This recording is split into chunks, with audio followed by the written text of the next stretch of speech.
जय श्री राम। वेदांत ज्योतिष बाय नमिता में आप सभी का स्वागत है। और आज चर्चा के विषय में मैं लेकर आ रही हूँ, जब हमारा पंचम भाव यानी कि हमारी बुद्धि और हमारा चतुर्थ भाव यानी कि हमारा मन, हमारा हृदय, ये जब एक तालमेल में होते हैं, मन क्या है और हृदय हमारा जो चेतना है, जिसे हम सचेतन मन कहते हैं, जिसमें हमारी एक तरह से सारी अनुभूतियां होती हैं, यह हमारा फोर्थ हाउस है। और बुद्धि, जहां पर हम हमेशा अपने बुद्धि का ही प्रयोग करते हैं, ये जब एक दूसरे के साथ होते हैं तो ऐसे व्यक्ति किस तरह से जीवन में जब किसी से प्रेम करते हैं तो ये कैसा प्रेम करते हैं, आखिर इनका प्रेम इनको आध्यात्म में इतनी ऊंचाई क्यों दे देता है। कई बार ये प्रेम इन्हें साक्षात्कार करवा देता है ईश्वर से। कैसे होता है ये संभव, चलिए मैं आपको बताती हूँ। उससे पहले अगर आपने अभी तक वेदांत ज्योतिष व नमिता चैनल सब्सक्राइब नहीं किया है तो आप चैनल को सब्सक्राइब कीजिए, लाइक कीजिए, शेयर कीजिए। ऐसे तमाम सारे वीडियोस जो ज्योतिष को एक तरह से, जो हमारा क्लासिक ज्योतिष है, जो लोग आप लोगों को बताया जाता है कि अगर आप ये नहीं करेंगे तो ऐसा होगा, ये नहीं करेंगे तो ऐसा होगा, इन सब से हटकर जो मैं आप लोगों को ज्योतिष का मेन फैक्टर बताती हूँ कि ज्योतिष है क्या। ज्योतिष असल में स्वयं अपने ग्रहों को समझना, अपने ग्रहों को समझकर अपने उस मेन एक दो जो ग्रह होते हैं जिनकी हमें महादशा अंतरदशा चल रही होती है, उन पर वर्क करना होता है। यही ज्योतिष है। ज्योतिष हमें मार्गदर्शन देता है, ज्योतिष हमें हमारे पथ से विचलित नहीं करता, ज्योतिष हमारे अंदर कोई किसी तरह का अंधविश्वास पैदा नहीं करता है। ज्योतिष आपको समझाता है, ये जो 12 घर है ना, ये हमारी लाइफ के डोमेन है, यही आपको ज्योतिष समझाता है। और यही आज मैं आपको इन 2 घरों पर लेकर चल रही हूँ, तो आपको एक तरह से पूरी चीजें समझ में आ जाएंगी कि किस किस तरह से हम प्रेम करते हैं, कैसे लोग कौन सा प्रेम करते हैं, क्यों प्रेम में दिल टूटते हैं, क्यों कई लोग जब प्रेम में टूटते हैं तो वो बदले का भाव ले लेते हैं, और कई लोग जब प्रेम में टूटते हैं तो वो तुलसीदास जी की तरह रामचरितमानस का ग्रंथ रच देते हैं, वो मीराबाई बन जाते हैं। ये भी चौथे और 5वें भाव का कॉम्बिनेशन है। कैसे ये बनता है ये मैं आपको बताती हूँ। तो आपने अपनी जन्म कुंडली का पंचम भाव देखा होगा। पंचम भाव क्या है? पंचम भाव ही हमारा असल में प्रेम का संबंध है। पंचम भाव हमारा प्रेम है। अब हमारा प्रेम कैसे होगा, हमें प्रेम में हमें प्रेम मिलेगा या नहीं मिलेगा, प्रेम में हमें कष्ट मिलेगा, क्या ये प्रेम में इतना डूब सकता है कि जब इसका हृदय टूटेगा तो ये डिप्रेशन में चला जाएगा, क्या ये जब प्रेम में रहेंगे तो इनका अगर हृदय टूटेगा तो ये सुसाइड कर लेंगे, ये जब प्रेम में रहेंगे तो इनका दिल टूटेगा तो ये नया इतिहास रच देंगे। ये सब कुछ हमें हमारा पंचम हाउस बता देता है। अब आपका 5th हाउस में कौन सा ग्रह बैठा है, आप ये देखिए। प्रेम होगा कि नहीं होगा, क्या ये व्यक्ति प्रेम कर सकता है, ये भी हमें 5th हाउस से पता लग जाता है। क्या ये व्यक्ति का प्रेम लंबा चलेगा, क्या ये व्यक्ति प्रेम में समर्पण करेगा या नहीं करेगा। इसको प्रेम में समर्पण, प्रेम का नाम ही समर्पण है।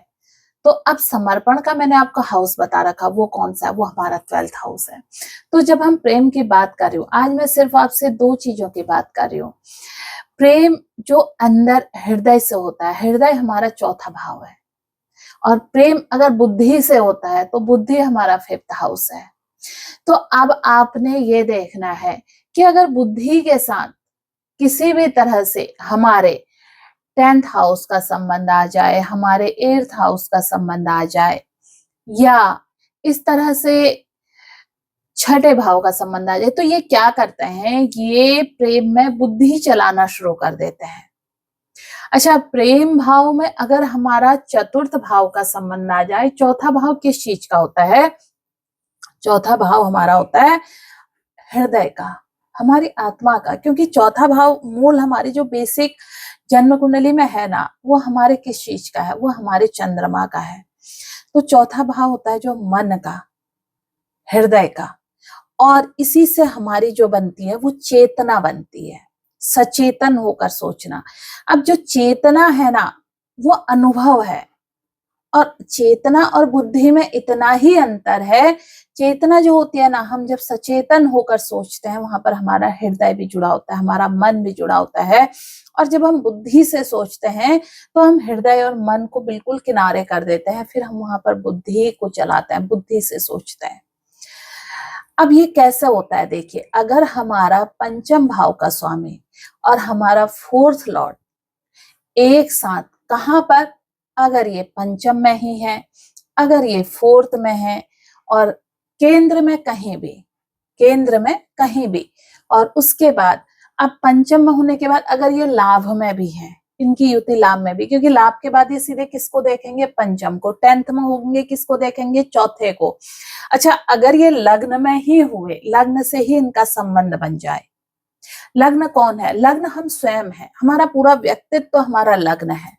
और लग्न में ही 5वें भाव का स्वामी और चौथे भाव का स्वामी आ जाए तो ये वो व्यक्ति होता है जो प्रेम में जब पड़ता है तो फिर उस प्रेम को ये पूरी तरह से जीते हैं, पूर्ण रूप से समर्पण होकर जीते हैं। ये प्रथम हाउस में जब पंचम और चौथे का स्वामी आ जाए तब होता है। यही स्वामी अगर चौथे का चौथे में चला जाए, 5वें का भी चौथे में आ जाए, तो ऐसे लोग इस प्रेम में जब पड़ जाते हैं वो कभी दूसरे व्यक्ति की कल्पना भी अपने मन में नहीं करते हैं। अच्छा, अगर ये युति हमारी 6th में हो जाए, 8th में हो जाए, 12th में हो जाए, तो इनके अंदर प्रेम में एक तरह से बदले का भी भाव आ जाता है। ये जिससे प्रेम करते हैं ये बिल्कुल नहीं चाहते हैं कि वो किसी और से प्रेम करें, या वो किसी और से प्रेम का मतलब है कि उनकी ही चीजों को सुने, उनकी ही बातों को माने। ऐसा क्यों होता है, ये वही लोग होते हैं जो बदले का भाव अपने मन में लेकर चलते हैं। अगर इन्हें प्रेम में धोखा मिल गया तो ये बदला लेने से नहीं चूकते हैं। अब यही युति अगर चौथे में हो जाए, 5वें में हो जाए, पहले में हो जाए, सबसे अच्छा इसमें है कि पहले, चौथा और 5वां, तो हम पहले की बात करते हैं। पहले में होता है तो ऐसा व्यक्ति प्रेम में, क्योंकि आपका व्यक्तित्व तो है, आप प्रेम में पूरी तरह समर्पित हो जाते हैं। आपको, आपका प्रेमी आपको कितना प्रेम कर रहा है इससे आपको कोई सरोकार नहीं रहता है। आप सिर्फ समर्पण करना जानते हैं, आप अपने प्रेम की तरफ पूरी समर्पित रहते हैं। लेकिन अगर आपको अपने प्रेम में चीटिंग मिलती है, धोखा मिलता है, तो पता है आप कभी भी ये अपेक्षा नहीं करते हैं कि मैं इसे बदला लूं, मैं इसको नीचा दिखाऊं, या मैं इसे किसी तरह का इस हर्ट करूं। आप उसके बाद भी उसे उतना ही प्रेम करते हैं, लेकिन अपने रास्ते अलग कर लेते हैं। आप दूसरी तरफ को चल देते हैं, अपने कर्म को बढ़ा लेते हैं, अपने कर्तव्यों को पूरा करते हैं, समाज से जुड़ जाते हैं। फिर जो आपके अंदर का जो भाव है ना, जो आपको मिली है, घृणा, नफरत, ये सब मिलती है प्रेम में टूटने के बाद, आप उसको भी प्रेम में बदल लेते हैं और उस प्रेम से आप समाज में उन लोगों को प्रेम बांटते हैं जिन्हें प्रेम नहीं मिला होता है। अब ये अगर चौथे में हो, चौथे में क्यों इसलिए अच्छा माना जाता है क्योंकि चौथा हमारा हृदय का भाव है। हृदय भाव का स्वामी हृदय भाव में हो जाए, बुद्धि का स्वामी, प्रेम का स्वामी भी अगर हृदय भाव के साथ जुड़ जाता है तो ऐसा व्यक्ति भी सचेतन होकर चलता है जीवन में। वो जिससे भी प्रेम करते हैं वो उनका आत्मिक प्रेम होता है। पहले वाले का भी जो प्रेम होगा वो सोल से होगा, क्योंकि फर्स्ट हाउस हमारी सोल भी है, हमारी हमारी आत्मा भी है। तो जो पहले में अगर चौथे और 5वें की युति है तो ये पहले भाव में भी आत्मा से प्रेम करेंगे। इसीलिए जब इनका दिल टूटता है तो ये बिखरते नहीं है, ये संभल जाते हैं और उच्च कोटि का इनका प्रेम बढ़ जाता है। लेकिन ये जीवन में कभी दूसरे व्यक्ति से फिर प्रेम नहीं कर पाते हैं। इसके बाद अगर हम आपको 4th हाउस की बात करें, 4th हाउस में अगर ये युति होती है तो 4th हाउस में क्या होता है, ऐसे लोग जब प्रेम करते हैं तो ये हृदय और मन से एकाकार होकर प्रेम करते हैं। चौथा हाउस हमारा डिप्रेशन का भी हो जाता है क्योंकि चंद्रमा का घर है। यहाँ पर थोड़ी सी दिक्कत है, यहाँ पर जब इनका दिल टूटता है इनका आपस में ब्रेक होता है तो इनको संभलने में टाइम लगता है, ये बहुत लंबा समय लेते हैं। जैसे प्रथम हाउस में ये रहता है तो इन्हें बहुत लंबा समय नहीं लगता है संभलने में, ये अपने आप को संभाल लेते हैं क्योंकि बुद्धि भी, मन भी और हृदय भी एक साथ कार्य करते हैं तो ये संभाल लेते हैं। लेकिन चौथे वाले में क्या होता है, ये डिप्रेशन में थोड़ा सा चले जाते हैं और इन्हें बाहर निकलने में बहुत मुश्किलात होती है। अब ये प्रेम ना किसी का भी हो सकता है, प्रेम आपके अपने माता पिता से भी हो सकता है, प्रेम अपने बच्चों से भी हो सकता है, प्रेम आपका अपने प्रेमी प्रेमिका का भी हो सकता है। ये जरूरी नहीं है कि मैं केवल एक प्रेम की बात कर रही हूँ। कई बार किसी की संतान खो जाती है, संतान चली जाती है, छोड़ देती है, वो व्यक्ति इतना डिप्रेशन में आ जाता है कि उसका उठना मुश्किल हो जाता है, वो इसीलिए होता है। अब अगर हम बात करें कि हमारा जो यही युति अगर फिफ्थ में होती है तो फिफ्थ में क्या होता है, अब क्या फिफ्थ में बुद्धि भी इन्वॉल्व हो गई है थोड़ी सी, तो ये प्रेम करते हैं हृदय और मन से करते हैं, लेकिन जब इनका प्रेमी इनको छोड़ता है तो इनके अंदर थोड़ी सी कुंठा आती है, थोड़ी सी इनकी बुद्धि जागरूक होती है। तो ये थोड़ा सा इस उसमें रहते हैं कि एकदम से नहीं होता कि हम थोड़ा सा पकड़ने की कोशिश करें, थोड़ा सा समझाने की कोशिश करें, आसानी से चीजों को नहीं छोड़ते। जैसे पहला भाव वाला बिल्कुल आसानी से छोड़ देता है, उसको अगर एक बार उसके जिससे वो प्रेम करता है, वो अगर एक बार उसको छोड़ दे तो वो दोबारा पकड़ने की कोशिश कभी नहीं करेगा, लेकिन जिएगा उसी प्रेम के साथ। फोर्थ वाला थोड़ा डिप्रेशन में जाता है, फिफ्थ वाला कोशिश करता है, लेकिन अब यही छठे, आठवें, 12वें में चले गए, खासतौर पर छठे में चले गए तो ये क्या करता है, कोर्ट कचहरी तक मामला पहुंचा देते हैं। 8वें में चले गए, 8वां रहस्य का भाव है, 8वां वाला व्यक्ति बुद्धि लगाएगा और उसके बाद इसके अंदर क्या आ जाएगा, बदला लेने का भाव, क्योंकि रहस्य का भाव है, इसके ठीक सामने सेकंड हाउस भी है। तो यहाँ पर से ये इनके अंदर एक रिवेंज रहता है कि यही भाव आ जाता है, मैं नीचा दिखाऊं, इसे बदला लूं, इस तरह की चीजें। अब ये अगर 12वें में चला जाए, ये और भी खतरनाक है। 12वें में चला जाए तो ये त्याग का भाव है, ऐसा व्यक्ति अगर समर्पण कर देगा तो ये जीत जाएगा, लेकिन यहाँ पर गया हुआ व्यक्ति समर्पण नहीं कर पाता है। यहाँ पर का व्यक्ति बदला लेता है, वो भी ऐसा बदला कि रूह कांप जाती है कई बार, जो हमें कई बार ऐसे केस देखने को मिलते हैं, मुंह में ऐसे डाल देना, काट देना, मार देना, हत्या कर देना, क्योंकि ये जेल का भाव भी है, तभी तो उसे जेल होगी।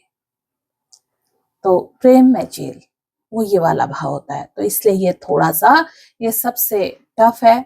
और अगर इसमें किसी शुभ ग्रह की दृष्टि है, 12वें भाव में है और कोई शुभ ग्रह की दृष्टि है या शुभ ग्रह से ये जुड़ा है, तो ये थोड़ा सा कम होगा, पूरा कम नहीं होगा। हत्या नहीं करेगा, लेकिन हत्या जैसा कर देगा कि वो व्यक्ति जी ना पाए, फिर जैसे ऐसे डाल देना, ये भी तो एक हत्या जैसा कर्म है, या उसको कुछ इस तरह से पीड़ाएं दे देना, ये भी हत्या जैसा ही है। व्यक्ति को सामाजिक रूप से मार देना, ये भी हत्या है। तो अगर हमें किसी से प्रेम है तो अपने ग्रहों को देखें, और प्रेम है तो प्रेम सिर्फ और सिर्फ समर्पण मांगता है। प्रेम में कभी बदला नहीं लिया जा सकता। अगर आप किसी से प्रेम करते हैं तो बदला कैसे ले सकते हैं, वो तो प्रेम है। प्रेम ऐसा नहीं है वो जब अच्छा था तब आपको उससे प्रेम था, आज आप उसको आप वो पूरा हो गया तो आपको उससे नफरत हो गई, तब तो आपने प्रेम ही नहीं किया, फिर तो ये सौदा था आपका। अगर आपने अपने ग्रहों के अनुसार सचमुच अगर आपकी चीजें ठीक है और आपने उस व्यक्ति से प्रेम किया तो प्रेम हृदय से किया है, तो वो अगर कितना ही खराब स्थिति में आ जाए, कैसा ही हो जाए, तो आप उसे कभी नहीं छोड़ोगे, आप उससे वही प्रेम करोगे जो पहले किया था। बकायदा जब उसकी स्थिति और खराब हो जाए, वो मानसिक रूप से दुर्बल हो जाए, तो आपका प्रेम उसके लिए और बढ़ जाएगा, आपका त्याग बढ़ जाएगा। ये प्रेम है असल में। प्रेम वो नहीं है कि जब अच्छा था तो वो आपका प्रेमी प्रेमिका थे और आज उसकी परिस्थिति खराब हो गई तो आपने उसको छोड़ दिया, तब तो आपने सौदेबाजी करी थी, वो प्रेम नहीं था। प्रेम में सौदेबाजी तो है ही नहीं प्रेम का नाम।